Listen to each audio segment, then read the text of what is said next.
noite, pessoal. Estamos de volta em mais uma live da nossa série Traduções, a 8ª live da nossa série Traduções, aqui pelo YouTube, também pelo Instagram, simultaneamente, né? Mais uma vez com a professora Lara Linhares, minha companheira das aventuras do Traduções, né? Nessa noite com o querido Fernando Rezende, da Federal Fluminense, né?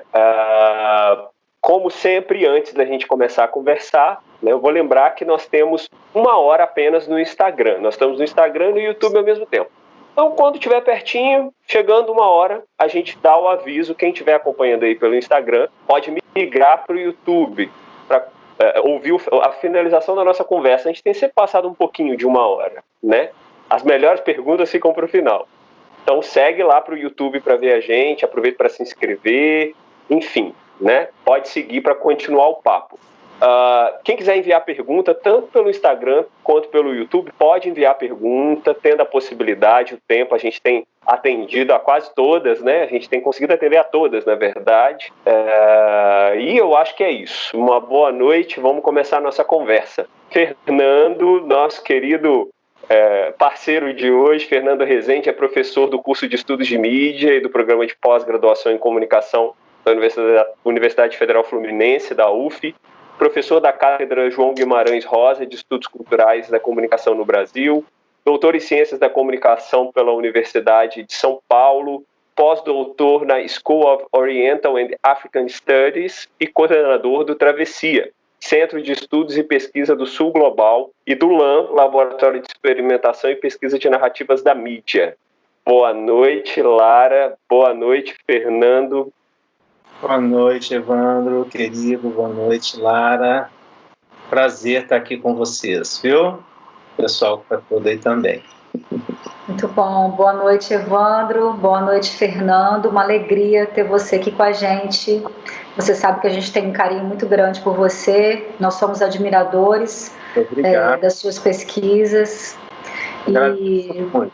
Para mim é recíproco, assim, eu tenho que falar isso, né? Porque o FOP tem uma coisa também que para mim é de muito afeto, assim. Na verdade, a UFOP é onde eu comecei o meu trabalho como docente na universidade pública, né? Foi o primeiro lugar, assim, que eu entrei.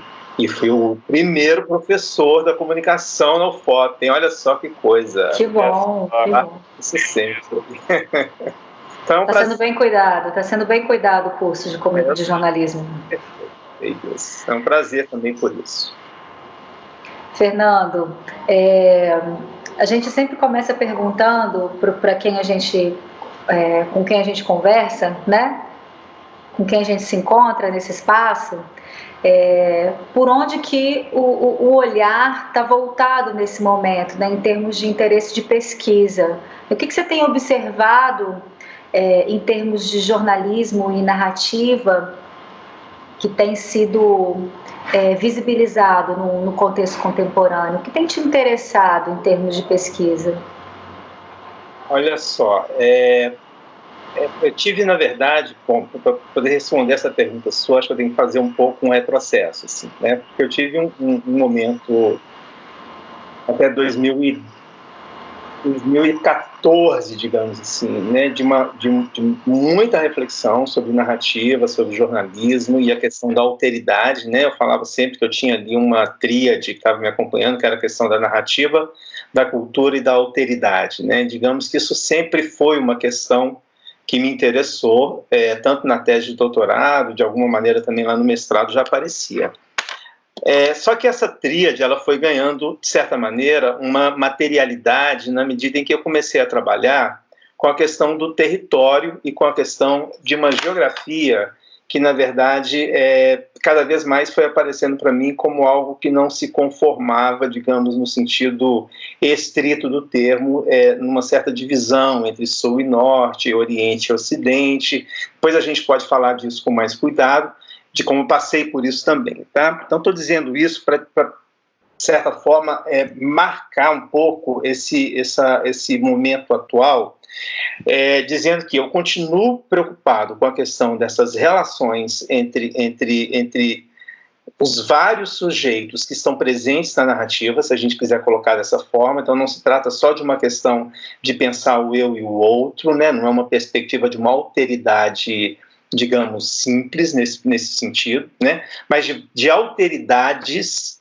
que se fazem presentes, digamos, numa perspectiva narrativa do jornalismo, né? Se a gente quiser colocar dessa forma. Eu continuo interessado nisso, né? Só que isso foi expandindo na medida em que eu comecei a trabalhar com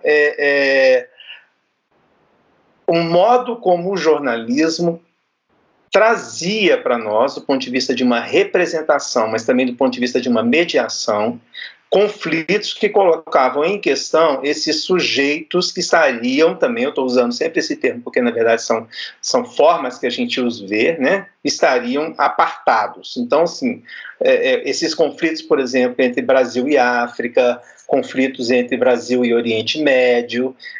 O meu pós-doc na Inglaterra, eu trabalhei com questões relacionadas à Inglaterra, Brasil e Oriente Médio e África. Então eu comecei a fazer esse traçado, digamos, geográfico numa perspectiva para eu poder pensar essas alteridades. Então, hoje, Lara, respondendo assim mais diretamente, eu continuo interessado em ver essas representações e essas mediações, mas com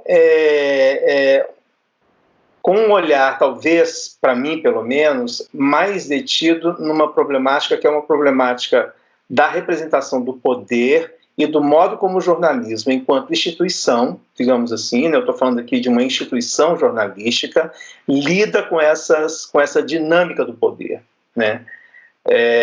Então me interessa pensar, tem me interessado cada vez mais pensar como é que o jornalismo se constitui como instituição, né, como ele se forma enquanto uma instituição, e como é que a partir desse modo institucional ele instaura determinados poderes e coloca em questão determinados protagonistas, digamos assim, desses conflitos, dessas lutas que eu estou olhando, né? Não sei se eu posso dar exemplos assim para vocês agora, ou se a gente segue a conversa para frente, assim, né? De como eu chego nisso, por exemplo. Você pode ficar muito à vontade, Fernando. A gente tem todo o tempo do mundo para você. Porque eu acho interessante que isso também me faz pensar um pouco como esse processo foi acontecendo, assim, né?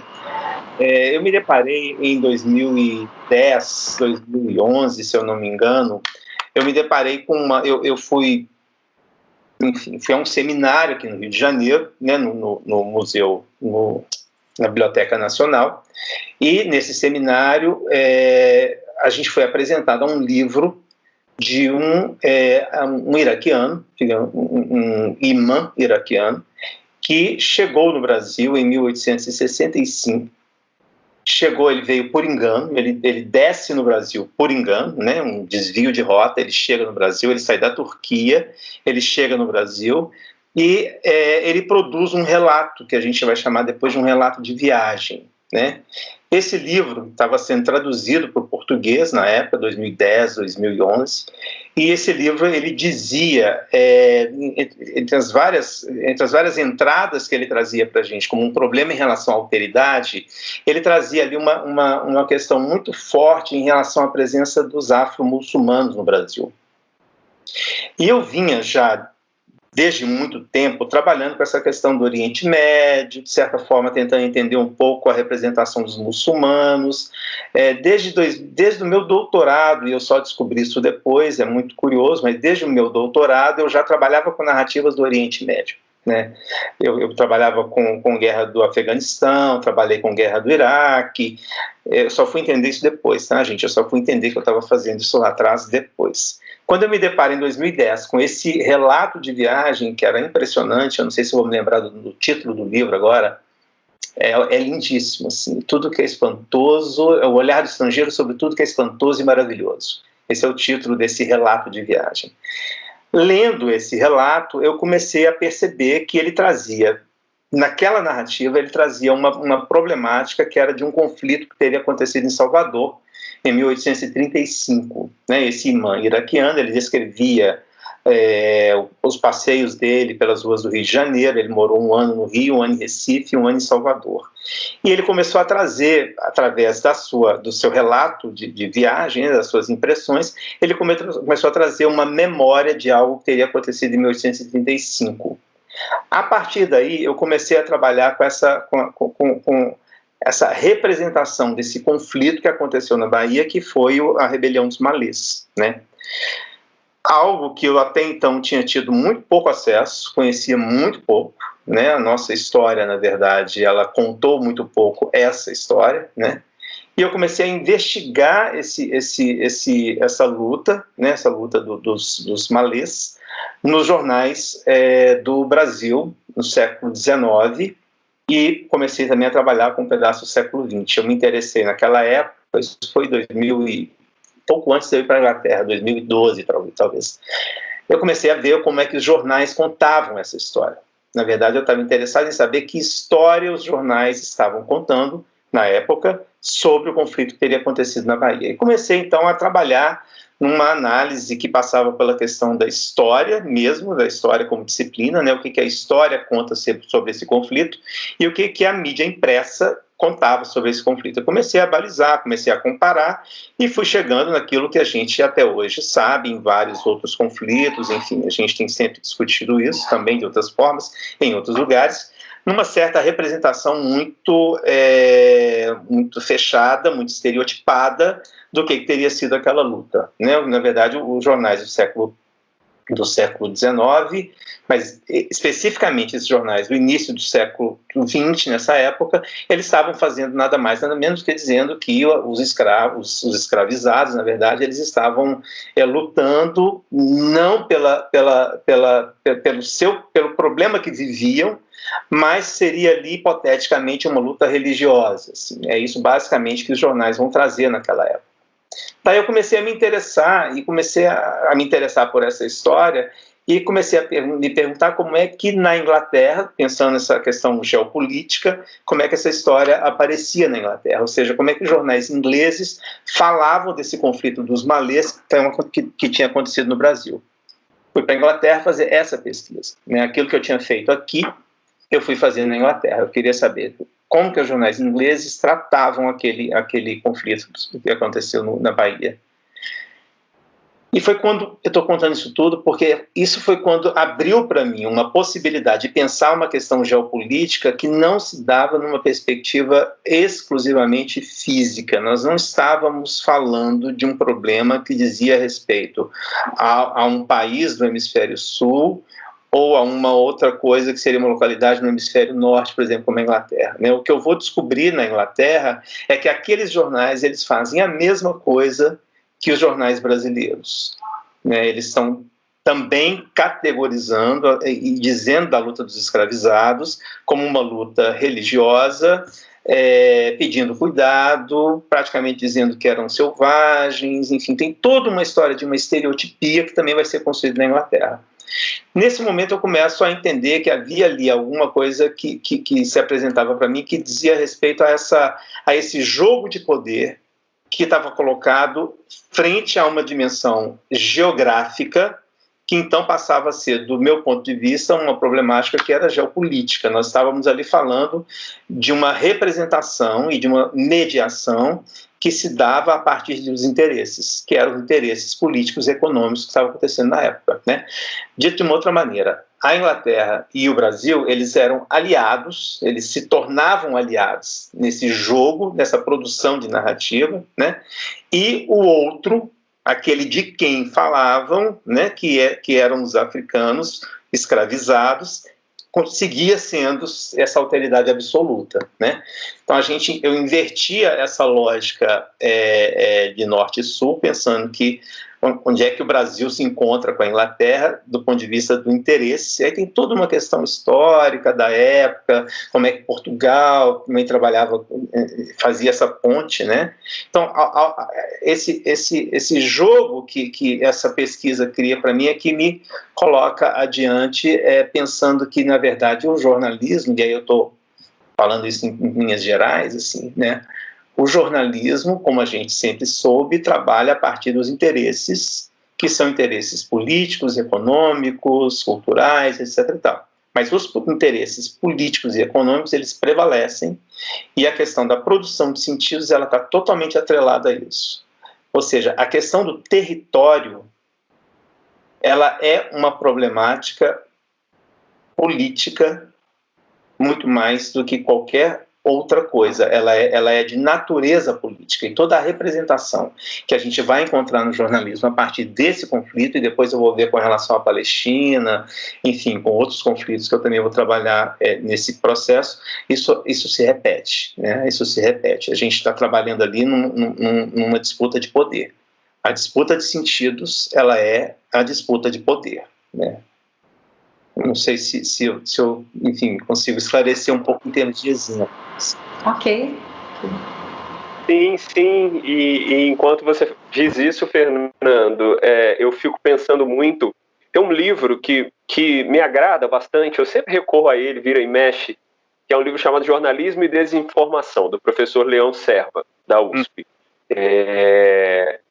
Nesse livro, que na verdade é fruto do trabalho de mestrado dele, já tem alguns anos, né? Leão Serva foi repórter de guerra do Estadão.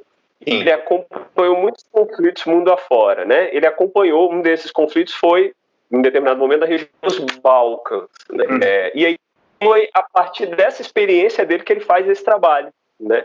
É um trabalho muito interessante, justamente porque ele chega à conclusão de que, claro, né, nem precisaria desse trabalho todo, mas o mais interessante é que ele chega à conclusão que o jornalismo reduz a diferença, e ele classifica isso, ele propõe uma classificação dos mecanismos de redução da diferença, né, a partir da experiência dele na cobertura de guerra. Né? Ele vai dizer várias coisas que aconteciam, que estando lá, ele descobriu que eram situações culturais, situações que se repetiam de tempos em tempos, mas que o jornalismo apresentava como novidade. Porque os jornalistas que estavam ali estavam lidando com algo que eles não conheciam, com o outro, com a diferença, e sem a disponibilidade de entender a diferença, não a partir do seu próprio lugar, mas tentando acessar esse outro. Né? Então, eu fico pensando assim, que lembrando o Abe Warburg, né? Fernando. Oi, eu tô aqui. Ele não tá aí. Voltou. Tá. Ele tá. A imagem dele subiu pra mim, mas tá aí, tudo bem. Vamos lá. Eu fiquei lembrando o Abe Warburg, né? Para falarmos um pouco da imagem, né, com você aí na fotografia, de certa forma também, que sempre tem as homologias, né, que são as coisas que vão se repetindo, as formas patéticas que ele fala, né, isso vai se repetir de tempos em tempos, em lugares diferentes, em situações diferentes. Ou seja, me parece que o que o jornalismo faz é justamente negar essas homologias, né, e apresentar tudo como novidade, como notícias, news, né. Bem, o caráter que dá maior credibilidade do jornalismo viria justamente daí, assim, dessa ideia de fazer tudo parecer novidade, né? Por outro lado, tudo isso que eu falei até agora, né, são reflexões de um jornalismo muito específico, que é o jornalismo hegemônico, feito por empresas, né? E o jornalismo não é só isso, é mais que isso. Daí o nome do Observatório Jornalismos, com esse S bem grandão no final, né? Para lembrar que o jornalismo é mais de um, eles são muitos, né? E esse é só um modo de narrar. Né? Esse jeito de fazer jornalismo é o jornalismo informacional, o paradigma informacional, transmissão de informação, partindo do pressuposto de que o jornalismo funciona apenas como um mediador, né? Muito ligado ainda até mesmo à teoria do espelho lá atrás. Por que eu falei isso tudo? Eu não tenho uma pergunta para você. Eu vou pedir para você falar um pouco dessa passagem, a partir disso tudo que eu coloquei aqui, do paradigma informacional para o paradigma relacional na pesquisa em comunicação, na pesquisa em jornalismo, no pensamento do jornalismo, né? O que a gente ganha quando a gente faz essa virada? Quando isso acontece e o que a gente ganha quando a gente faz essa virada de um paradigma informacional para o paradigma relacional, que me parece que está acontecendo? Ok. Ótimo. Muita coisa aí que você falou, muito interessante. Vou começar do final, tá? Do que você está propondo, assim. Eu tento trabalhar com a ideia de que nós, primeiro, o jornalismo ele é um dado social, ele é uma prática social, ele faz parte da dinâmica da sociedade, ele obviamente não está isolado da sociedade, ele é aquilo que a gente constrói em determinado momento histórico, em determinado contexto. Isso eu acho que é básico para a gente entender que o jornalismo se transforma, graças a Deus. O jornalismo não é estanque, ele não está parado, ele é um órgão vivo. O que o torna estanque, na verdade, é um modo de pensá-lo. E muitas vezes o modo de fazer. Né? A gente tem histórias de jornalismos ao longo do tempo, que se a gente quiser pensar na sua relação com a literatura, em como é que isso foi sendo desfeito, por uma questão também de poder, né? A gente tem a questão dos folhetins, da importância que isso tinha para o jornalismo, para a compreensão do que era jornalismo. Tudo isso mostra para a gente o quanto o jornalismo ele sofre alterações e sofre transformações, tá? Acontece que me parece que a gente viveu, e eu vou falar no passado, que eu concordo com você, eu acho que a gente está num outro momento, né? A gente viveu um determinado quadro histórico, cultural, que eu tento pensar como um quadro tomado pelo paradigma informacional, que estabeleceu determinados valores para o jornalismo, e esses valores se concretizaram do ponto de vista de uma prática. Isso é um dado histórico que tem total relação com a própria formação do pensamento do jornalismo. Quer dizer, as escolas de jornalismo também nascem com esse jornalismo de paradigma informacional. Isso é um dado que eu acho muito curioso, assim, né? O modo como o pensamento sobre o jornalismo se estrutura também está colocado nesse contexto, nesse paradigma informacional. Ele se legitima enquanto um campo de saber e um campo de uma prática a partir desse paradigma, né? Esse quadro histórico-cultural que tem a informação como fim, digamos assim, né? Ele carrega determinados pressupostos que me fazem pensar, por exemplo, Evandro, nisso que você está citando, nesse trabalho do Leon Serva, e um desses pressupostos é a ideia de novidade. Né, assim, a ideia de que o jornalismo, o modo como esse jornalismo olha para o tempo presente é um modo absolutamente tomado por aquilo que esse tempo presente carrega de novo, carrega de novidade. Assim, né? Isso é muito interessante, porque isso vai colar na própria notícia. Né? A notícia é aquilo que vai trazer aquilo que é o novo, aquilo que ninguém sabe. A própria ideia de furo, que é muito presente nesse quadro histórico-cultural, né? A ideia do que jornalista vai dizer o quê, porque ele vai dizer aquilo que ninguém ainda disse. Né? Eu acho que isso aí faz parte desse conjunto de valores, eu diria até que conjunto de desafios, que vão ser implementados com esse jornalismo.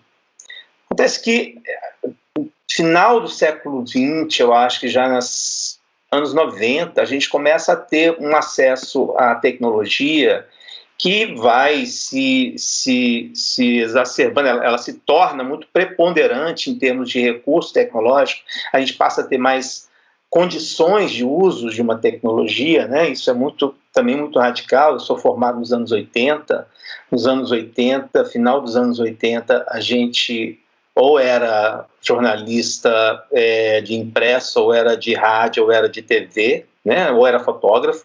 O fotógrafo era aquele que, enfim, que saía fora do quadro, né? Então, assim, a gente está falando de um tempo ainda muito curto do ponto de vista histórico, né? Nos anos 90 começa a abrir outras possibilidades que são, em princípio, no primeiro momento, tecnológicas, assim, né? Ou seja, vários recursos tecnológicos com os quais narrar histórias. Dali vai anos 90, anos 2000, e a gente chega onde a gente está hoje, com uma possibilidade infinita, imensa, de muitos narrarem histórias que estão também sendo narradas pelo jornalismo. Eu vou pensar nessa hora que o jornalismo ele passa a ser o enunciador não mais de uma verdade, como aquela verdade que ele pressupunha poder conter, né? Mas ele passa a ter que negociar sentidos com esses outros ambientes que também são ambientes narrativos. Assim, né? Muitas vezes o jornalista vai dizer, não, mas isso não é jornalístico, Essa fala ela é interessante num determinado aspecto, mas no que diz respeito àquilo que nós teremos acesso, muitas vezes a gente pode recorrer a documentários, por exemplo, para poder saber o que acontece na Palestina, para poder saber o que está acontecendo hoje em qualquer outro lugar. A gente não precisa recorrer só ao jornalismo. Então a gente começou a abrir determinados flancos para o bem, eu acho, do próprio jornalismo, né? Que faz com que ele, enquanto instituição, passe a ter que negociar com essas outras possibilidades narrativas. Nesse momento, eu tento pensar que vou falar de o outro, né? O outro passa a ser um dado preponderante para o jornalismo, né? Eu tento pensar num determinado artigo, eu vou tentar falar que o quadro histórico-cultural informacional, ele tinha como seu pressuposto falar para o outro. Esse quadro histórico-cultural, cujo paradigma é relacional, ele passa a trazer como um desafio para o jornalismo falar com o outro. Isso muda radicalmente não só a prática jornalística, eu acredito, como muda radicalmente o modo de compreender o jornalismo. Ou seja, há um contexto histórico, há uma forma de pensar, há uma forma de fazer que se altera. Claro que nós estamos ainda muito tomados por uma outra perspectiva de saber, de conhecimento, que vai nos colocar questões sobre o que está acontecendo agora, então. Então, o que é jornalismo? Como é que a gente pensa jornalismo? Como é que se faz jornalismo? Acho que a gente está vivendo isso. Acho que a gente está vivendo isso já há muito tempo. Muitos vão chamar de crise do jornalismo. Eu acho que, em certa medida, é uma crise de jornalismo, né?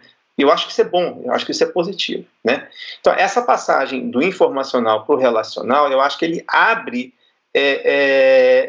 muitas perguntas, que são perguntas com as quais eu acho que a gente vem tentando lidar muito nas últimas pesquisas que a gente tem acompanhado. Eu estou falando dos últimos, principalmente dos últimos 20 anos, eu acho que 10 anos, nos últimos 10 anos ainda mais insistentemente, a gente acho que precisa falar disso, né? Esse jornalismo que tem hoje tentado pensar gênero, tentado pensar raça, eu acho que isso tudo vem no mesmo bojo desse problema que eu estou tentando traçar já desde muito tempo.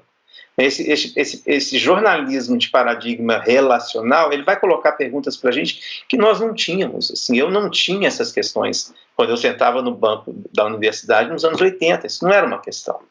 Não aparecia para a gente como um problema, né?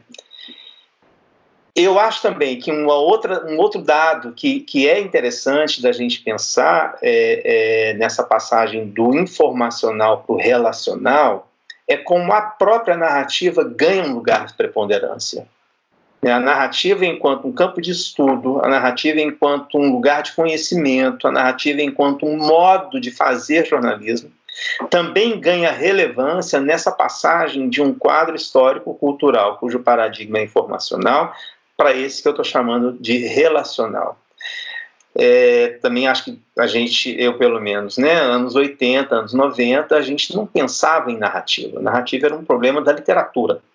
Narrativa não era um problema do jornalismo. Ninguém falava de narrativa, né? Cremilda Medina já falava isso, tá? Assim, não é que não se falasse, mas isso ser incorporado, por exemplo, num currículo de uma escola de jornalismo, isso levou um tempo. Isso ser compreendido pela própria comunidade acadêmica como um problema de pesquisa, isso levou um tempo, né? Eu estou tentando pensar aqui com vocês o quanto todas essas entradas elas foram se dando na medida dessa passagem do informacional para o relacional, né? Então a narrativa, o outro, modos de fazer, e aí a gente vai ter que falar modo de compreensão do tempo, por exemplo. Esse paradigma relacional, ele coloca em questão a própria ideia de presente como aquilo que o jornalismo informacional acreditou. Porque a gente vai ter que se perguntar, numa dinâmica em que espaço-tempo ganha outra relação, por conta inclusive da própria tecnologia, a gente passa a ter que perguntar o que é o tempo para o jornalismo agora. não sempre a função dele é narrar o presente. Agora, o que significa narrar o presente? Quando o presente ele ganha uma certa distensão. A gente passa a trabalhar com o presente, que ele se dilui em determinadas formas que não está dada num tempo específico, num tempo marcado, como a gente também aprendeu a acreditar, digamos assim, né? Então, estou tentando pensar aqui essa narrativa, o tempo, a questão, a presença desse outro, né, no quadro relacional, que é radical, questões relativas a gênero, questões relativas à raça. Isso só aparece para nós agora como problema por conta dessa mudança. Então, ou seja, a mudança está aí, ela está acontecendo, a gente está vivendo ela, né? Só que a gente está vivendo num embate entre aquilo que a gente está tentando entender e aquilo que a gente aprendeu a conhecer. Acho que a gente está aí numa luta, assim, o que é, o que não é, o que se faz, o que não se faz. Assim. Eu tenho a impressão que é isso que a gente está experimentando aí nesses últimos anos. Não sei quanto tempo ainda dura, mas eu acho que é isso. E aí, pensando numa outra coisa que você fala, Evandro, essa ideia de um jornalismo, de jornalismo no plural, desses jornalismos possíveis. Eu adoro pensar isso, mas eu estou pensando alto mesmo aqui com vocês também, né? Eu acho que isso é tão maravilhoso quanto assustador. Assustador não, quanto perigoso, vamos dizer assim, tá? Isso é muito interessante porque isso abre para a gente possibilidade de pensar outras formas de fazer jornalismo. E, obviamente, outras formas de narrar. A gente começa a entender que, pera lá, se existe, então, uma coisa que chama narrativa jornalística, essa narrativa jornalística ela não tem uma forma só. Né? Ela tem várias formas e ela pode se apresentar em vários lugares, sob várias instâncias, enfim. Né? Então, a gente, de fato, está falando de jornalismos no plural. Por outro lado, eu acho que isso é arriscado, e eu estou falando isso para a gente conversar mesmo, assim, né? Eu acho que isso é arriscado quando também isso contribui para que aquele dado jornalismo hegemônico siga mantendo o seu lugar. Não sei se eu consigo me fazer entender. Na medida em que eu abro para um certo plural do jornalismo, eu também estou instituindo o jornalismo hegemônico, esse jornalismo institucionalizado, e aqui eu estou falando em termos de discurso, em termos de prática e tal.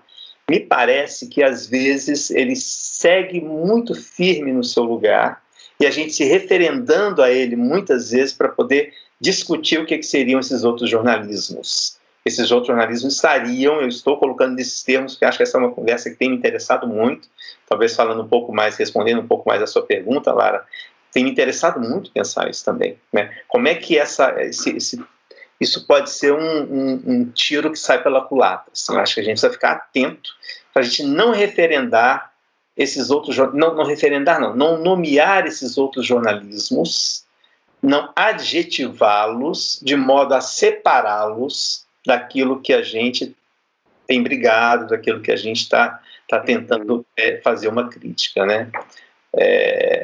Acho que esse é um risco. Assim, né? Não sei se entende o que eu estou dizendo. Perfeito, Fernando.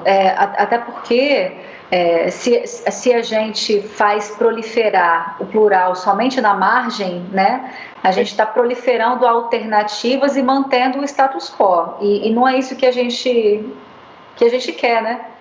É por isso que a reflexão, o tensionamento, pelo menos no nosso entender, no meu entender, acho que o Evandro também compartilha comigo, o tensionamento tem que se dar no nível no nível epistemológico e ontológico, né, da gente entender como que essas diversidades podem acontecer na base que sustenta, né, o nascimento de jornalismos.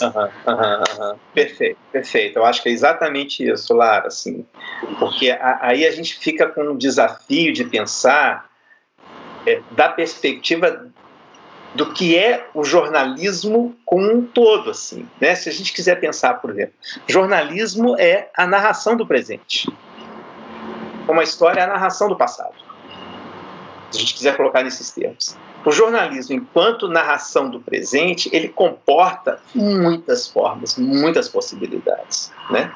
Ele não é a enunciação da verdade. Sim, a gente gosta de dizer que os jornalistas são tradutores de mundos, né? E a gente coloca no plural para poder dar essa dimensão mesmo, né? E mundos no plural. Também, perfeito. Eu acho que é isso mesmo.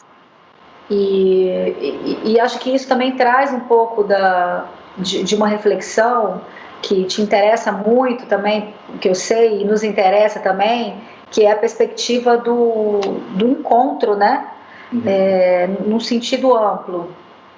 E em um dos seus textos você acessa o Paul Ricoeur, né, que é bastante contundente, esse autor, ao afirmar que tornar realizável o encontro, né, que é o grande desafio, na verdade é o enigma, né? Como que a gente pode tornar o encontro realizável? Né? E esse exercício ele não se faz possível, segundo a sua leitura do Paul Ricoeur, né, nesse texto, nessa entrevista que você deu, inclusive para a revista Âncora, né, sem que sejam enfrentadas algumas dificuldades que os usos da linguagem impõem. Né? Então entra aí a perspectiva da linguagem, né? Numa toada bem parecida com Paul Ricoeur, mas aí puxando o gancho para o jornalismo, você acredita que a função do jornalismo é justamente entrelaçar e problematizar desejos e crenças. Então, de novo, a perspectiva do tensionamento, né? E aí você diz que narrar as histórias do presente é essencialmente colocar em cena os conflitos que os enfrentamentos suscitam.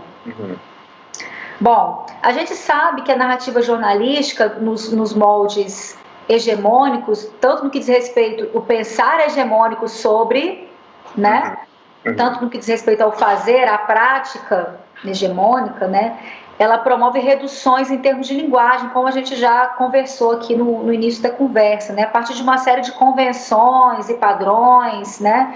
É o império da denotatividade, então a perspectiva denotativa, ela é muito presente, nas escolhas lexicais todas estão baseadas na denotatividade, no consenso, no que pode promover consenso, e aí as simplificações todas necessárias para que isso seja possível, né? E aí, quando se trata de colocar, então, em cena conflitos, a gente acredita que isso pode gerar um bocado de equívocos, né? Então, se a gente tem que colocar em cena conflitos e as escolhas de linguagem que são base, né, do trabalho jornalístico, estão entrelaçadas com a ideia de denotatividade e de consenso, uma série de equívocos possivelmente surgem a partir do momento em que a gente coloca os tensionamentos em campo, que a gente coloca os conflitos em campo. Né? Isso, de fato, acontece. A questão a gente pode pensar numa narrativa, então, que não reduza tanto a diferença e onde o acontecimento possa ser experienciado de maneira mais complexa, né? E aí eu digo acontecimento, Fernando, de um modo mais amplo. Aí eu estou falando de fontes, né, de entrevistados, de temas no geral, né? E se a gente pode pensar nessa narrativa diferenciante, né, onde que a gente pode ver essa narrativa realizada? Assim, no jornalismo hegemônico ou são em variações do jornalismo hegemônico? No jornalismo ativista, entre aspas, ou saindo das nomeações do que não pode ser nomeado, que eu acho bem mais interessante nessa conversa, né? No outro jornalismo que ainda a gente não nomeou e que por isso percorre selvagem, né? As margens de tudo isso aí que a gente vê, dessas dicotomias todas que a gente coloca em campo quando a gente pensa o jornalismo, né? E aí pensando na dicotomia amor, que é um jornalismo profissional e um jornalismo ativista, mas tem milhares de variações. E acho que é justamente nessas variações, nessas margens, que a gente pode encontrar algo potente em termos de jornalismo. Você pode desconsiderar essa última parte, porque a minha resposta não interessa nesse momento. Eu quero te ouvir a respeito disso, Fernando. Adorei, acho que interessa muito, a gente chega nela. E eu quero depois também discutir outras coisas a respeito disso que você está falando no final. Uau!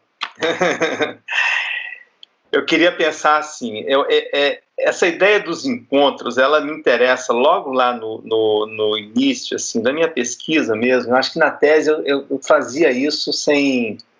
que eu vim falar isso depois, tá? Assim, na tese eu fazia isso sem saber que era isso que eu estava fazendo, né? A gente, na verdade, é obcecado, a gente pesquisa por obsessão, né? A gente vai fazendo a mesma coisa, não é a mesma coisa, mas a gente gira em torno do problema e vai tentando entender, tentando buscar caminhos. Eu acho que tem algo aí do trabalho nosso que é de natureza obsessiva, assim, o que eu acho uma qualidade, né? Não acho ruim, não. Então, assim, essa problemática do encontro, ela já estava presente quando eu, por exemplo, faço uma análise lá na minha tese de uma entrevista, ela está nesse artigo que você está citando, Lara, de uma entrevista que o Kennedy Alencar faz com um talibã em Islamabad, no Paquistão, e ele narra essa entrevista. Ela é uma entrevista que poderia ser uma entrevista ping-pong, né?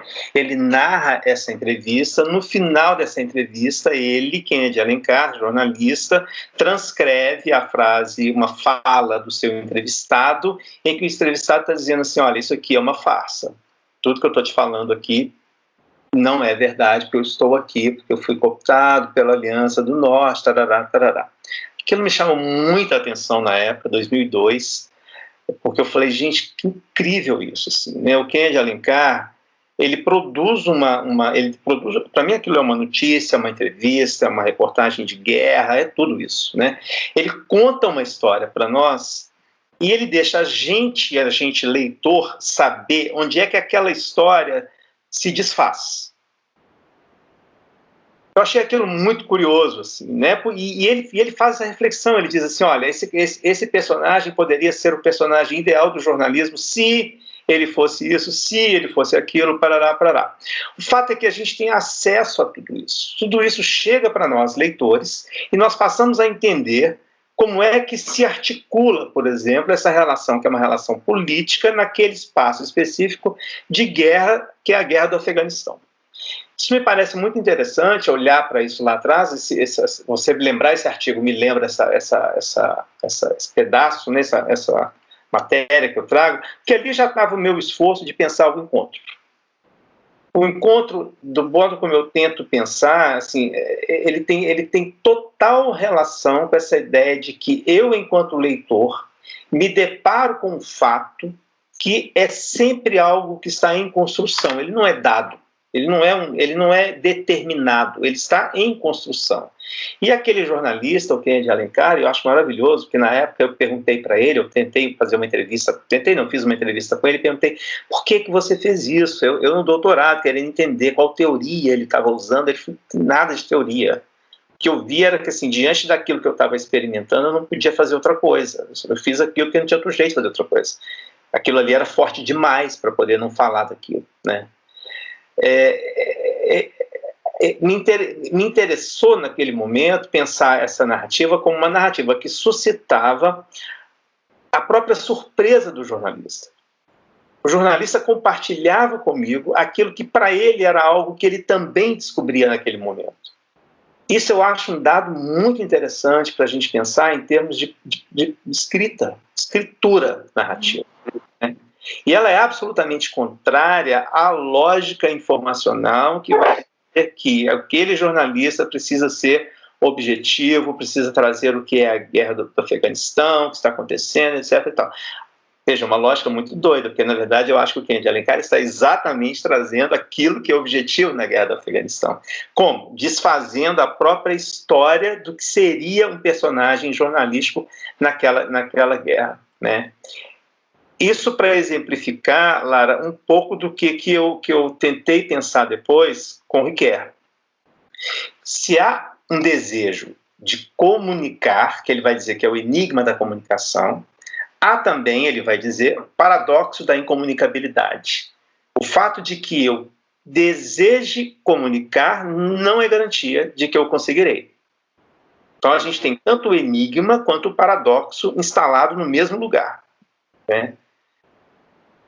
Essa matéria do Kennedy Alencar, ela me faz pensar que a gente chega mais perto de lidar com esse paradoxo. Porque o paradoxo da incomunicabilidade, ele não vai se desfazer, ele é uma constante, ele está acontecendo aqui agora. A gente pode não entender o que o outro está dizendo, isso faz parte do jogo da conversa. Isso faz parte de qualquer escritura. Pode ser imagem, pode ser o que for. Isso faz parte de uma escritura qualquer. E na escritura jornalística também, né? Porque a gente está falando de linguagem, né? Então, esse paradoxo está presente, como é que a gente lida com ele? A questão não é desfazer.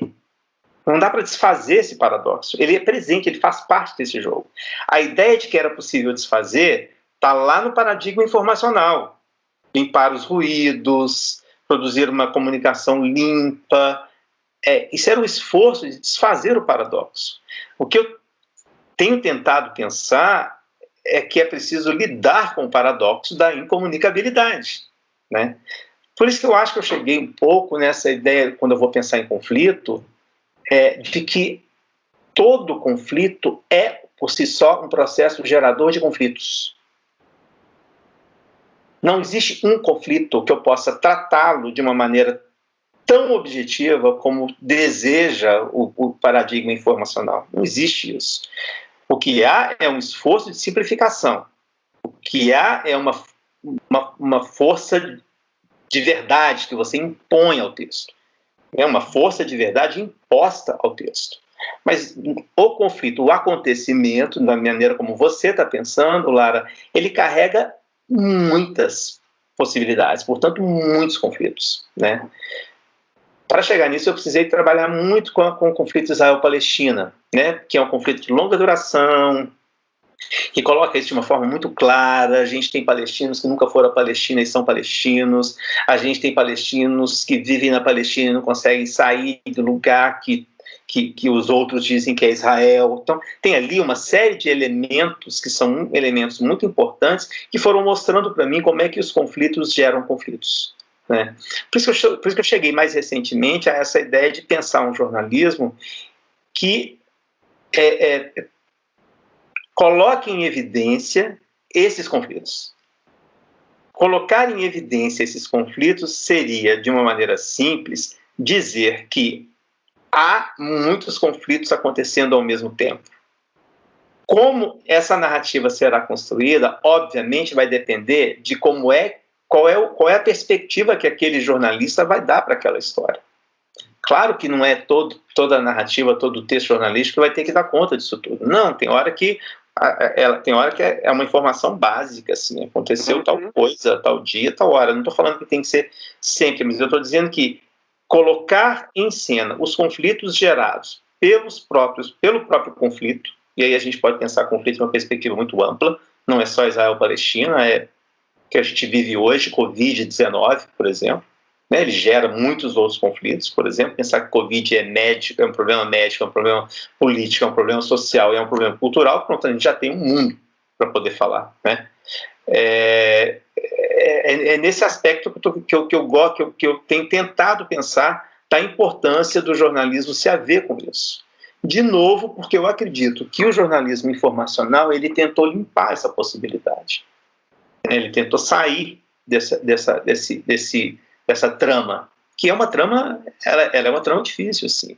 Na verdade, olhar para o paradoxo é a coisa mais difícil que tem, assim, na vida.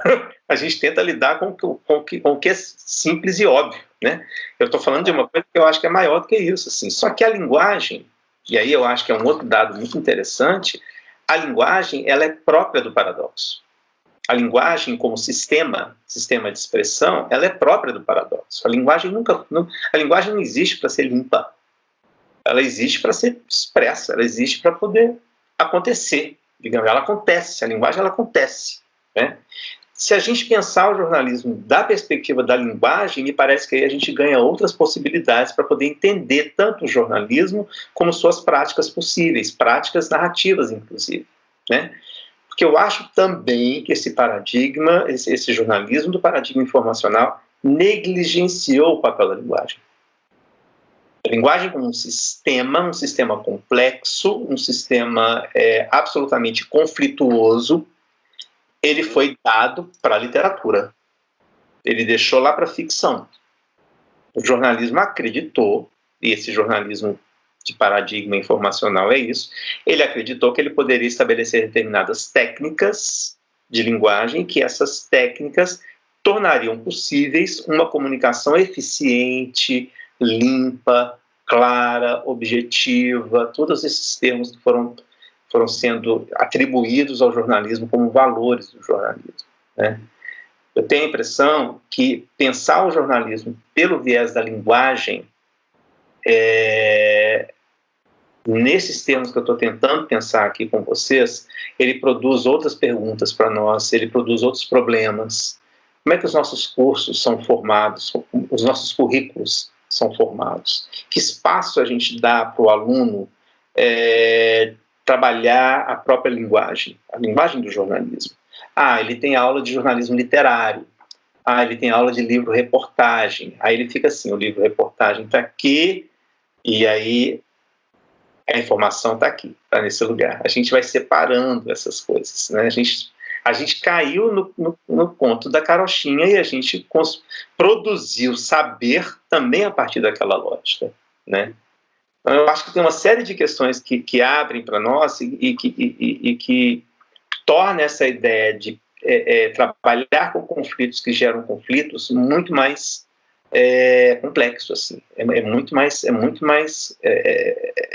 difícil, assim, porque o recurso da simplificação e o recurso do consenso, isso que você está falando, eu acho que ele aparece muito fortemente por conta de um vício nosso de como a gente pensa, como a gente entende e como a gente acredita que é o jornalismo, né?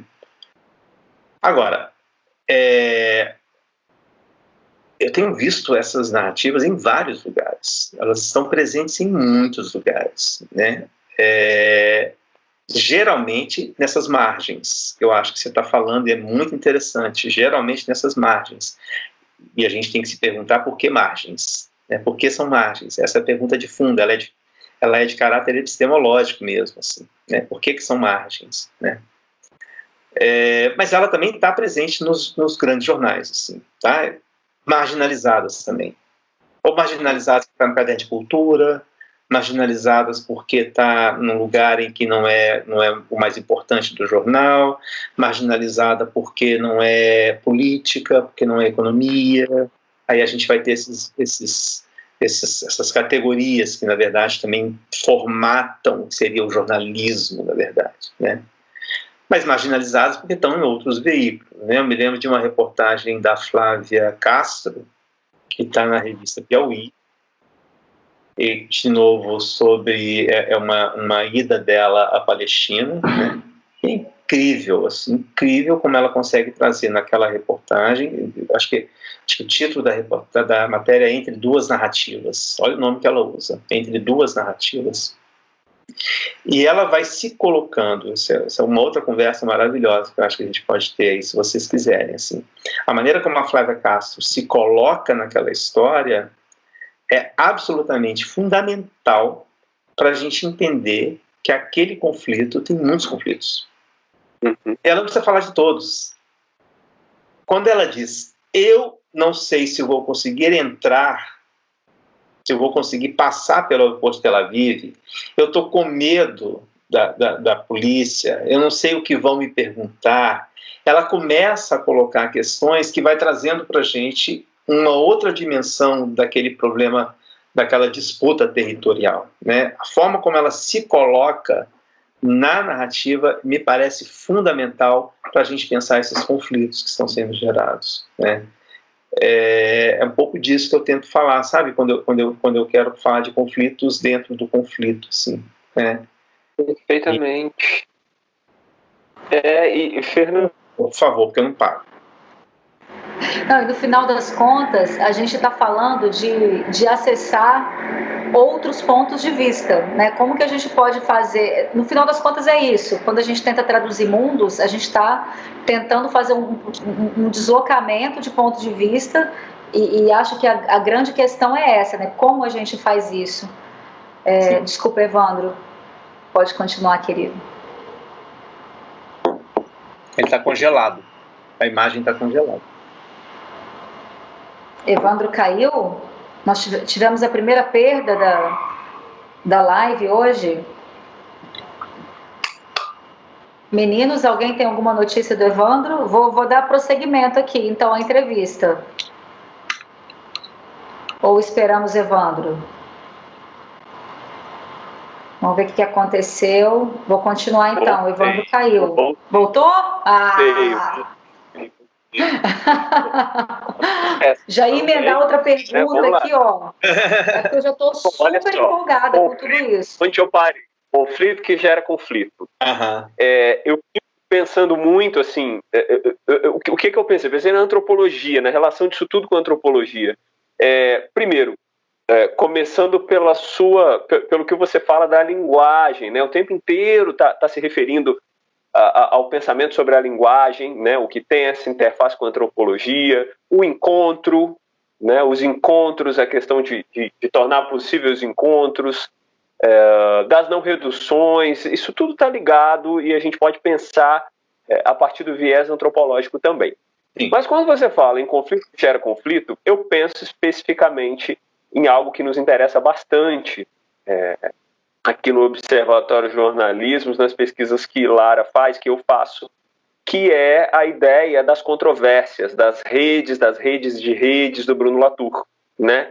Acho que que tem uma sobreposição aí, a gente pode fazer um decalque de uma ideia para outra, né? Os conflitos que geram conflitos e as redes, né? As redes de redes, as controvérsias que desestabilizam as redes, que se reconstroem depois de outro modo, né? A gente já vem falando disso, quem vem acompanhando as lives, a gente vem falando bastante dessa perspectiva latouriana, né? Já falamos em outros encontros, né? Por que eu estou te perguntando isso, falando sobre isso tudo, né? Pensando especificamente na pandemia, nesse momento da pandemia, né? A gente tem percebido, e é algo também que a gente já vem falando aqui há algum tempo, alguns comportamentos, algumas coisas, algumas indicações interessantes de movimentos de jornalistas, né? Jornalistas que têm se posicionado um pouco mais, que têm demonstrado emoções, enfim, fenômenos que fazem a gente pensar que a gente está vivendo uma desestabilização dessa rede, né? A chegada da controvérsia pandemia né, desestabiliza essa rede e abre a caixa preta, jornalismo, ao menos do jornalismo hegemônico, né, por assim dizer, mas eu acho que de todos os jornalismos também, de certo modo, né? Evandro, que eu quero... Oi.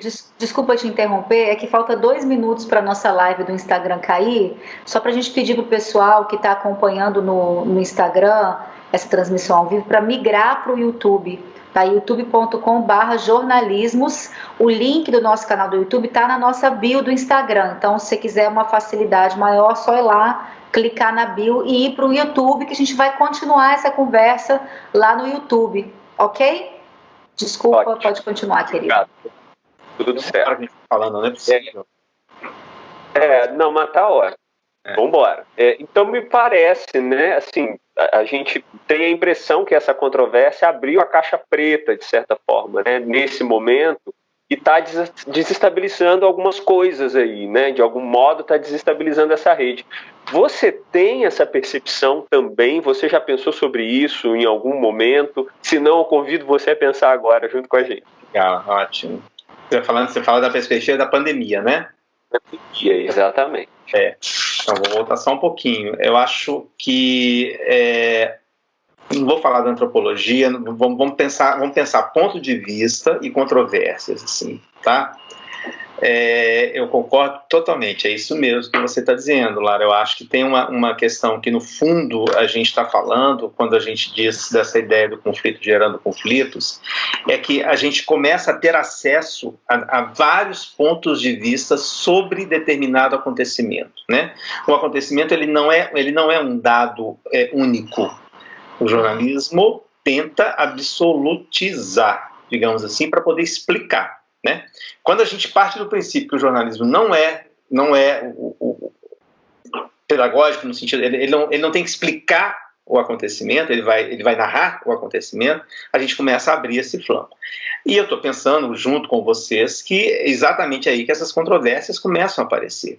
A gente começa a ter que lidar com perspectivas distintas sobre o mesmo acontecimento, né? Acho que é isso que eu estou entendendo que o Evandro está falando, assim. E estou querendo pensar o seguinte, antes de chegar na pandemia, assim, só essa perspectiva, esse problema gerado pela ideia de vários conflitos, eu acho que já é suficiente para a gente perguntar qual é o papel do jornalista hoje. Eu acho que a gente tem aí uma questão assim, que a gente precisa colocar com mais vontade, assim, para que jornalismo hoje? Assim, para que serve jornalismo hoje? Se a gente tem tantas possibilidades e a gente tem acesso a tantas histórias possíveis sobre aquele acontecimento, qual é o papel do jornalismo e para que serve o jornalista? Assim? A ideia de mediador, a ideia de tradutor, todas essas ideias, elas são muito importantes, eu acho, para a gente trabalhar hoje. Tá? Assim, não é o que eu estou fazendo, não é o que eu faço, mas eu estou aqui chamando a atenção para a gente pensar junto o quanto isso é fundamental. Né? Eu acho que a pandemia, eu concordo com o Evandro, assim, é isso mesmo, Evandro, eu acho que ela abriu para nós outro flanco, assim, eu acho que ela torna ainda maior aquilo que a gente já vinha percebendo, né? De que o mundo, na verdade, ele faz parte, ele é um conjunto, ele tem algo que nos atravessa, que atravessa nós todos, né? A nossa dinâmica local, ela é também para fora de nós, ela é transnacional, ela é transcultural. Essa experiência hoje é uma experiência que a gente tem no próprio corpo, nisso que está acontecendo aqui agora, né? Isso faz parte dessa experiência, né? Então a gente já sabe disso. Eu acho que a pandemia, ela torna isso evidente no momento em que estamos todos vivendo uma experiência comum, que é essa experiência do confinamento. O uso da máscara, confinamento, não pode pegar, isso é comum ao mundo, isso é comum a todos. Uns fazem mais, outros fazem menos, mas isso está acontecendo no mundo, né? Essa não é uma história só minha, né? Eu acho que a pandemia, ela coloca isso como um problema, né?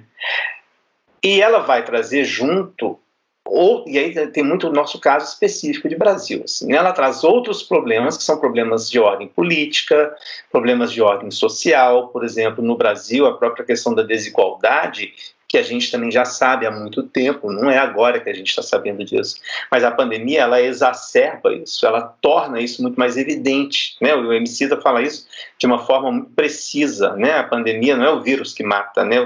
O vírus não é o mais letal é a desigualdade que a gente vive, assim, né? Isso está muito evidente para nós, isso se tornou muito evidente. Eu acho que nesse aspecto eu volto à mesma pergunta de antes, assim, o que o jornalista vai fazer com isso? Cobrir a pandemia dizendo quantos morreram, quantos sobreviveram, quem saiu do hospital, né? Quem não saiu, ou então, como eu já vi aí numa matéria horrorosa, que foi o que passou no Fantástico, você entra para a UTI e começa a ver os médicos brigando para dar conta de fazer o que é impossível porque não tem leite suficiente, as pessoas dizendo que não com medo de morrer. O que o jornalismo vai fazer nesse quadro, que é um quadro absolutamente...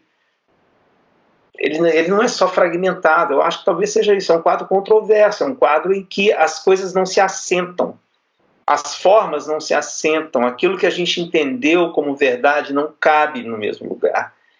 Me parece que é disso que você está falando, Evandro, assim, dessa ideia de que, não sei se a gente, né, vamos conversar, assim, mas se eu estou entendendo o que você está dizendo, é que me parece que a pandemia, ela abre essa caixa de Pandora, digamos assim, ela abre o problema para nós seres humanos, né, para nós como seres humanos, eu acho que todos nós estamos tendo essa experiência de uma forma ou de outra, né, e para cada um de nós profissionais, professores, jornalistas, assim, na verdade, eu vou dar aula de quê? Vou falar de quê nesse contexto? Acho que essa é a mesma pergunta, né? E eu acho que o jornalismo, eu gostaria muito que tivesse fazendo essa pergunta, assim como o próprio jornalista, assim, por que eu vou para a porta do hospital? O que eu vou fazer quando eu vou na porta do hospital? Entrevistar alguém, assim, né? Gravar essa pessoa chorando porque ela perdeu o pai, porque ela perdeu a mãe. O que eu estou fazendo, sabe? Eu acho que eu não sei se a gente está tendo tempo suficiente para isso, porque a gente está muito no bolo do problema, assim, né? Mas me parece que nesse aspecto a pandemia ela é radical nesse sentido também. Ela é radical também nesse sentido, que ela altera nosso modo de estar no mundo. Ela altera nosso modo de ver o mundo. E é óbvio que isso tem que fazer questão para qualquer prática que esteja presente no mundo. O jornalismo não está fora disso, né? Então, eu acho que, enfim, eu não sei se eu te respondi, Evandro, acho que a pergunta... Claro, era um convite mesmo para a gente pensar junto sobre isso, sabe? Porque eu acho que é uma questão urgente, né? Que está colocada aí e nos interpela, né, nesse momento. E é impossível não pensar nisso. E eu acho assim que as análises de cobertura, por exemplo, tudo isso é muito importante, né? Tudo isso é muito importante. Vejam bem, eu quero frisar isso, assim. Só que eu acho que a gente tem uma outra dimensão do problema que a gente também precisa tentar dar conta, sabe? Assim, não é só... o que eu tô querendo falar. Né? Não é só uma crítica à cobertura. É uma crítica àquilo que faz com que tal cobertura seja aquilo que é. Essa é uma perspectiva que eu acho que a gente precisa enfrentar. Muitos acho que já estão enfrentando, eu acho que isso vai esbarrar no problema da decolonialidade, isso vai esbarrar no jornalismo, enfim, racista, o jornalismo masculinista, como diz a Márcia Veiga, né? Isso vai esbarrar em todos esses problemas, mas eu acho que a gente precisa enfrentar isso. Caso contrário, vamos ficar fazendo análise de cobertura e criticando, assim. Isso é fundamental. Precisamos seguir fazendo isso. Só que eu acho que o que você está dizendo, Evandro, é que outro flanco se abre mais evidentemente para nós. E para mim esse é um desafio, assim.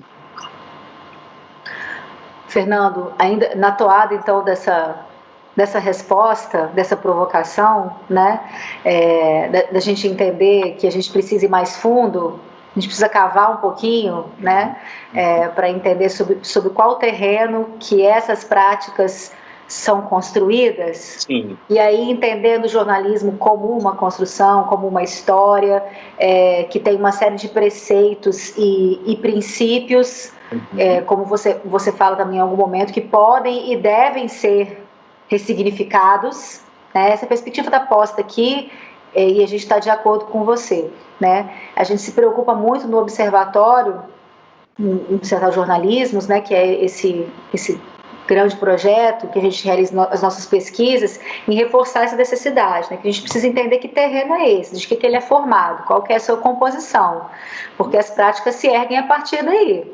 Né? Então, para você, né, vamos tentar aprofundar um pouco nessa resposta. Você começou a dar alguns indícios um pouco antes de eu começar a minha pergunta, né? Quais seriam esses preceitos e esses princípios que deveriam ser ressignificados para que o jornalismo encontre a diferença, ou então para que o jornalismo resolva esse enigma do encontro, que, na minha concepção, tem mais a ver com assumir o paradoxo da incomunicabilidade, assumir os equívocos, assumir a comunicação imperfeita, do que ficar tentando resolver tudo com base no consenso, né?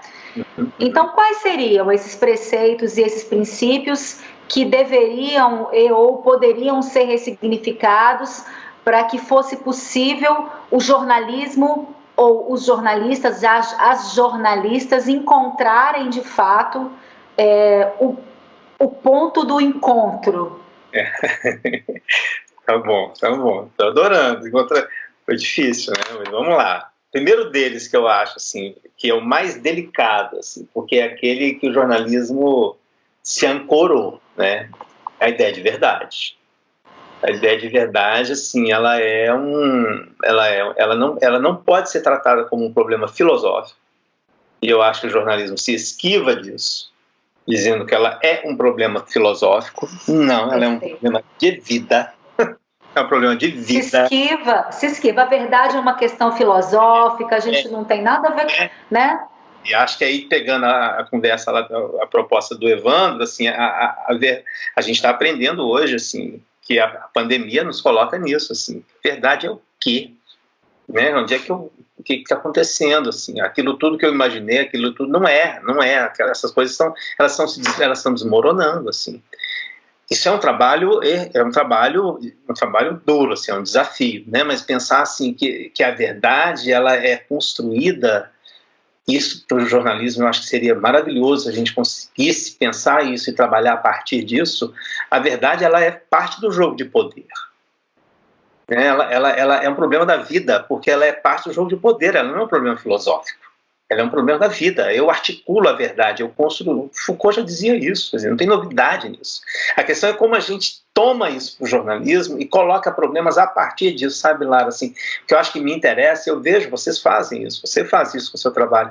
Coloca uma outra perspectiva para o jornalismo e faz essas perguntas, assim, para poder a gente ver como é que eu vou lidar com a verdade numa outra perspectiva, então, que não essa perspectiva dada como legítima do jornalismo. Porque a verdade, por exemplo, numa perspectiva ameríndia, sei lá. Vamos pensar um outro lugar para a gente poder tentar entender, porque eu acho que esse é o primeiro dos valores a serem ressignificados. Assim. É um trabalho longo, né? Mas é muito, muito bonito, eu acho, inclusive. Para simplificar, porque tem uma lista, eu acho, eu falei do tempo aqui antes, né? A questão de compreender a questão da temporalidade, né? O princípio da narrativa é o princípio de uma temporalidade que não é disjuntiva. O princípio teórico, o princípio de compreensão daquilo que é narrativa é exatamente, está lá no Paul Ricoeur, tem algo ali que é uma aporética do tempo. O tempo ele é tudo. Aquilo que eu experimento aqui não é um presente absoluto. Ele é tomado por histórias que são de passado, que são de futuro, de projeções, enfim, a compreensão do tempo também me parece importante. E aqueles outros, aquela tríade, né, que é tão combatida e ao mesmo tempo que volta sempre, que é a neutralidade, a imparcialidade, a objetividade. É chato falar disso, mas isso eu acho que é mais do que sabido. Eu já ando escutando gente dizendo, inclusive, não tem mesmo imparcialidade, não tem neutralidade. E eu acho, inclusive, também que não tem objetividade no sentido que foi dado para nós como sendo possível. Do ponto de vista da linguagem, não há outra coisa senão uma subjetividade. Fabiana Moraes também fala isso, uma subjetividade que é carregada de esforços de objetivação. Eu vou tentar fazer você me entender, na lógica que é possível desse jogo que está acontecendo entre nós. Isso é um esforço de objetivar essa conversa, mas ela parte de mim, ela parte de você, ela é esse jogo, ela não existe isoladamente, né? Esses são princípios que eu acho que precisam ser ressignificados, mas ressignificados assim, com muita coragem, porque eu acho que a gente ainda está batendo naquela coisa de dizer não é, e a gente, todos os encontros que a gente volta nisso, assim, né? Para poder dar lugar para outros que vão ser ainda mais eu acho maravilhoso, mas assim, difíceis, né? Tão quanto a verdade. A ideia, por exemplo, da incerteza, a ideia da dúvida, né? A dúvida, o que o Kennedy Alencar, lá em 1900, final dos anos 90, início dos anos 2000, eu acho, que ele faz quando ele dá pra gente aquela narrativa, ele está dizendo, olha, assim, o que eu consegui ver foi esse cara que está dizendo para mim que não é. É ele que eu consegui acessar, com ele que eu consegui conversar, é ele que é meu entrevistado, né? Então tem algo ali, ele coloca muito fortemente essa ideia de uma verdade sobre a guerra do Afeganistão, ele coloca isso muito fortemente, né? Então, a certeza, a dúvida, eu acho que conflitos, assim, eu acho que pode ter palavra melhor do que isso, eu acho que tem, né? Eu talvez pudesse pensar aqui, o Evandro falou controvérsias, eu acho que a palavra dissenso é uma palavra muito importante, que a gente também trabalha muito pouco nela, a gente entende muito pouco o que é isso, né? Porque ela dá trabalho, né? Assim, do ponto de vista do jornalismo, desse jornalismo, ela dá trabalho, né? Então, eu acho que também, talvez, deixar o consenso de lado e tentar trabalhar com o dissenso é muito mais próprio daquilo que é a linguagem, né? Daquilo que é essa dinâmica complexa, que é esse paradoxo, né? Assim, eu acho que é o que você está dizendo mesmo, Lara. Vamos olhar para o paradoxo, assim. Vamos pensar a partir do paradoxo. Acho que essa é uma proposição interessante. Como é que a gente pensa a partir dele? Não para eliminá-lo, assim. Como é que a gente pensa com ele? Como é que a gente pensa com o paradoxo? Né? Isso me faz pensar, Fernando, o que não é isso que a gente está imaginando, né? O jornalismo como projeto, né? Eu fico pensando assim, que eu me regozijo assistindo o Jornal Nacional golpeando o Bolsonaro, né, uma reportagem atrás da outra, e eu acho maravilhoso, porque eu acho que a gente tem um desgoverno hoje e por aí vai, isso está muito claro para mim, mas é um exemplo de jornalismo como projeto, né? Ele pegou uma reta ali, ó, e ele não vai olhar para lugar nenhum mais, ele vai só naquela direção. Nesse sentido, tem muitas semelhanças com o projeto do golpe de 2016. Uhum. Exato. Não tinha pensado nisso, mas até nesse sentido faz parte de uma lógica maior, de um projeto maior, né? Então, essa coisa que a gente está pleiteando aqui, imaginar, que a gente está tentando imaginar do jornalismo do dissenso, do jornalismo diferenciante, que a gente usa esse termo, né? Eu e o Evandro também, já com base na cosmologia ameríndia, quer dizer, a gente foi lá nessa outra ontologia, esse jornalismo da comunicação perfeita, não é o jornalismo como projeto, não é, e não é também o jornalismo de isenção, a gente sabe o que não é, agora o que a gente vai, e o que a gente pode imaginar a partir disso, são muitas outras traduções que a gente tem que fazer, né? Você quer falar de equívoco, né, Lara? Do jornalismo em equívoco. A gente tem usado o equívoco também, que é uma boa palavra, né, a partir do conceito do Viveiros de Castro. E essa ideia de projeto, vocês me fazem pensar num aí para isso, para a gente poder contrapor a ideia de processo, né? Porque, assim, o que não Perfeito. É projeto, na verdade, é processo. Né? Então, isso tem, assim, eu acho que a coerência, o que me interessa muito, eu estou voltando lá na sua primeira pergunta, Lara, porque na verdade eu estou construindo isso enquanto a gente conversa. Estou adorando e muito grato por isso. Assim. Nós que somos.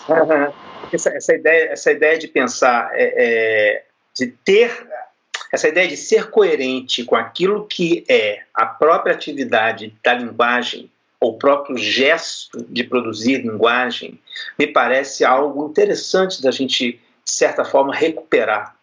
Porque isso ficou perdido, assim, ficou perdido nessa lógica informacional, ficou perdido, assim, ficou perdido. Antes disso, o próprio projeto colonialista já era uma abertura para isso. Eu estou indo lá longe, mas assim, estou querendo pensar o quanto aquele projeto também foi instituindo essas formas de saber que foram dando para elas determinadas linhas de ação. Se a gente quiser falar do direito, se a gente quiser falar da medicina, a própria antropologia, né, que você citou, Evandro, a antropologia fez um esforço para poder se perguntar o que é o lugar do antropólogo, né? A história ainda não conseguiu muito, a história mais ou menos deu conta com os anais, maravilhoso aquilo. Mas assim, eu tenho muitas referências de historiadores e que estão ainda se debatendo com a ideia do documento como fonte de verdade, por exemplo, né? Eu acho que o jornalismo é mais um. O jornalismo é mais um problema que a gente tem para lidar aí nesse campo, né? Que eu acho que é um projeto de uma vida, no sentido de que eu acho que é isso que a gente está tentando fazer aqui. A gente está tentando pensar o problema no momento em que ele aparece. É isso que é possível fazer, né? E eu acho assim, cuidar dessa coerência com relação àquilo que o jornalismo me parece ser, que é uma dinâmica cultural, discursiva, que precisa da linguagem para existir, seja ele na televisão, seja ele de que forma for, ele não pode abrir mão de um dado essencial que é a linguagem. Né? Essa coerência eu acho que a gente precisa tentar buscar, para a gente tentar minimamente chegar mais perto de estar no paradoxo. É nele que eu acho que a gente tem que estar. Não é sair dele, não, é estar nele. E enquanto a gente está nele, vamos produzir comunicabilidades possíveis. Assim. Parece que isso aí é um desafio. Não sei, eu tô pensando aqui assim. Vocês estão fazendo pensar. Eu acho que é isso. Nós estamos a 1h18 conversando, quase 20. Tá ótimo. Para mim tá maravilhoso. Eu quero saber se a gente tem tempo com você para a gente fazer umas perguntinhas que chegaram aqui para gente. Me faça questão, por favor. Claro. Tá. Então eu vou fazer... São 3 perguntinhas que a gente tem. Uma delas é da Verônica Alves Lima. Fez essa pergunta pelo Instagram. Espero que ela esteja assistindo agora no YouTube. Ela diz o seguinte: esse processo de dar a ver esses conflitos é uma forma de deslocar o próprio conceito de jornalismo enquanto instituição? Dar a ver os conflitos? Sim, eu acho que sim, porque na verdade, veja bem, o jornalismo enquanto instituição, ele determinou que o conflito ele tinha uma perspectiva, uma visada, e cabia ao jornalismo, no máximo, encontrar 2 lados para poder descrever. Quando eu falo de dar a ver os conflitos, como a gente disse aqui antes, assim, você abre um elenco de possibilidades e de problemas que vão colocar em questão o próprio papel do jornalismo e o próprio papel do jornalista, o que o jornalista vai fazer ali, né? Então, acho que ele coloca, eu não sei se a pergunta dela coloca o quê? O jornalismo da instituição coloca em questão? É uma forma de deslocar o próprio conceito de jornalismo enquanto instituição? Eu acho, não sei se é deslocar o conceito, mas deslocar a ideia de jornalismo. Enquanto instituição, eu acho que quando eu falo instituição, eu estou falando dessa instituição dada como legítima. Tá? Eu não sei se desloca, eu acho que coloca um problema para essa instituição. Coloca um problema. Deslocar talvez seja muito. Mas eu acho que, antes de tudo, faz a gente perguntar o que é jornalismo, então. Para que serve jornalismo? Se o jornalismo não cabe ao jornalismo falar de 2 lados, porque não existe 2 lados da notícia, isso é outra bobagem que inventaram para a gente, não tem isso. O que tem são desejos, interesses, poderes, não tem 2 lados, né? Se a gente entende isso, acho que a gente tem que perguntar o que é jornalismo. Para que serve? Qual o papel dele na sociedade hoje? Parece isso. A gente tem a Jaque Lara Gomes, também fez a pergunta dela pelo Instagram, e depois eu vi que ela fez também no YouTube, ela está nos 2. Ela diz o seguinte: lembro de uma fala anterior sua, Fernando, em Santa Cruz do Sul, no Rio Grande do Sul, em que você falava de descentralizar, desambiguizar a narrativa. É nesse sentido que podemos pensar outros jornalismos?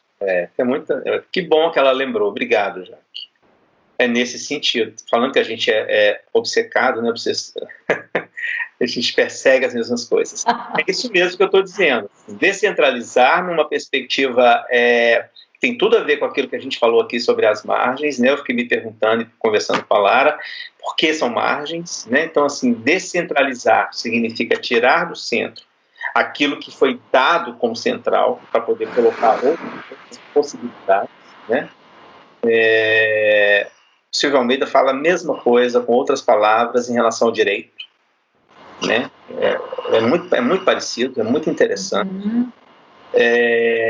Desambiguizar também me parece muito interessante quando a gente pensa nessa ideia de uma estratégia que a ambiguidade, na verdade, ela cria uma dúvida que não é a dúvida que eu estava falando antes, assim.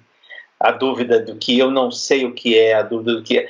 Desambiguizar significa problematizar essa coisa, torná-la viva, tornar o problema vivo, né? Não é limpar, nesse sentido que eu estava falando lá em Santa Cruz do Sul, que eu acho que tem a ver com o que a gente falou aqui agora. Certo. E a gente tem mais uma pergunta interessante, você está o Silvio de Almeida, porque na próxima pergunta ele está citado. Uma pergunta especial do professor Frederico Tavares, da Universidade Federal de Rio Preto. Beijo, Fred. Obrigado, Fred.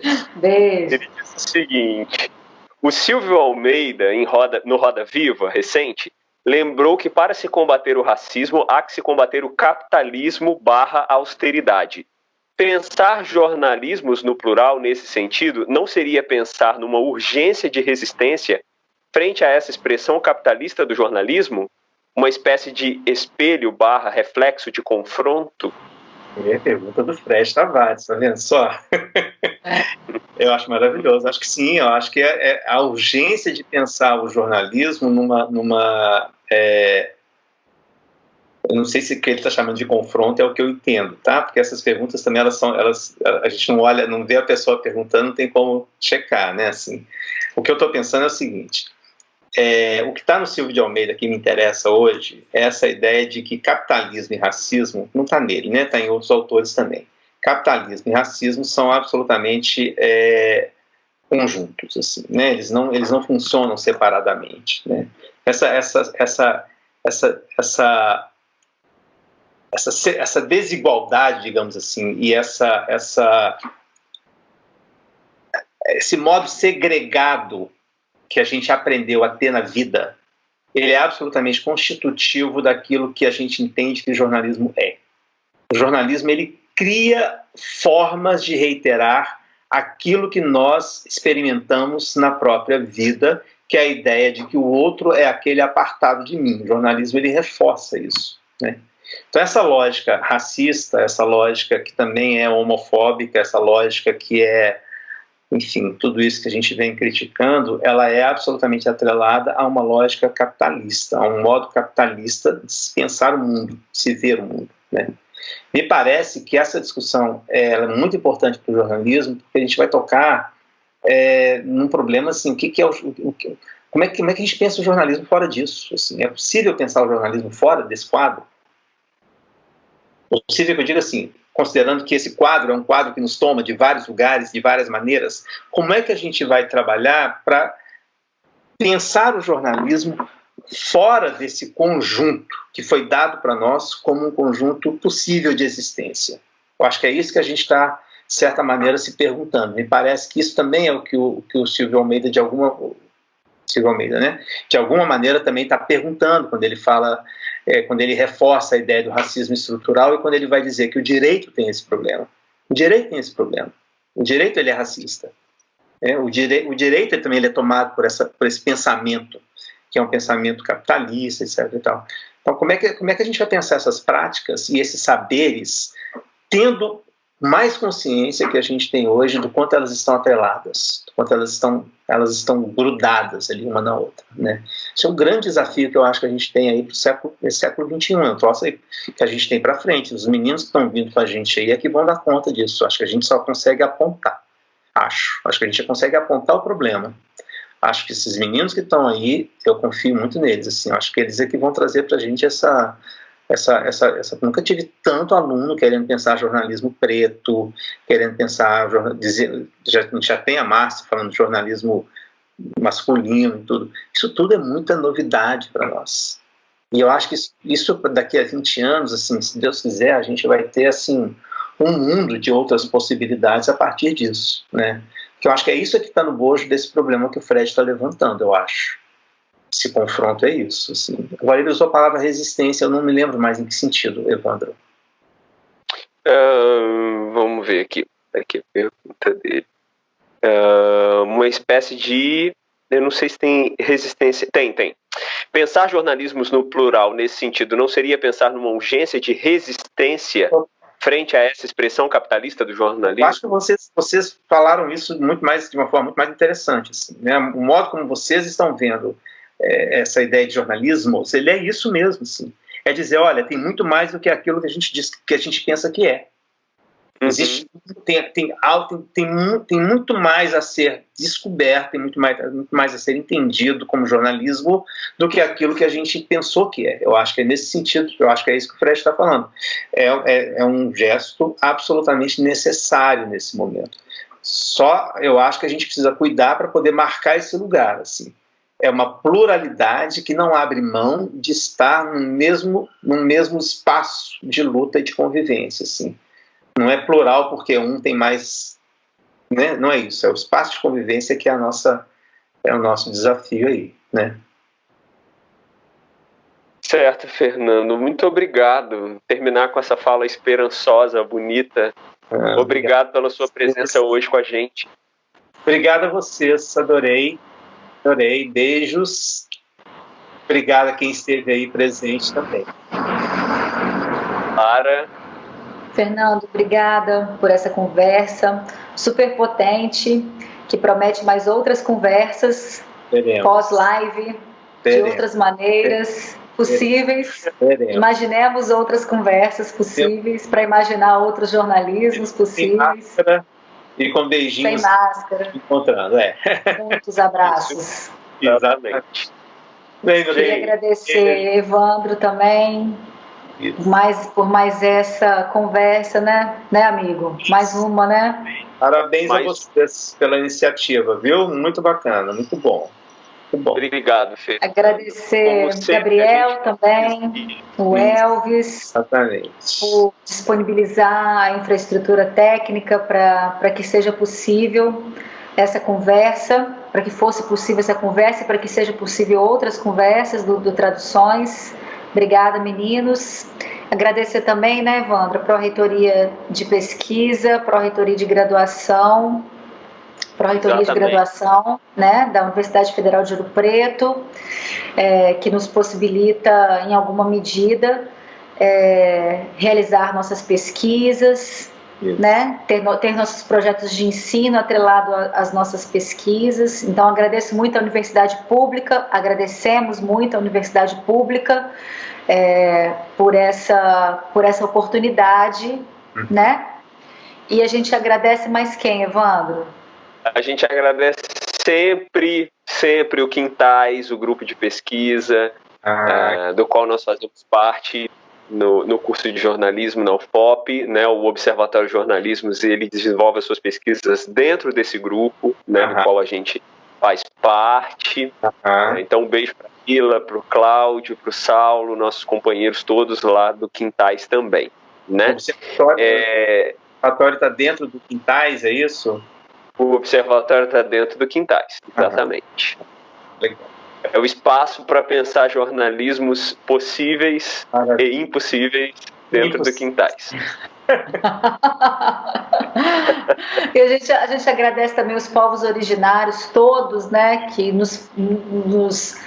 que construíram, né, que nutrem as nossas pesquisas quando colocam em cena outras cosmologias, outras cosmovisões, outros modos de ser e estar no mundo. Então a gente só consegue pensar outros jornalismos quando a gente aciona também outros modos de ser e estar no mundo, né? Senão a gente acaba usando os mesmos paradigmas que a gente usa desde sempre, né? Os paradigmas humanistas e por aí vai.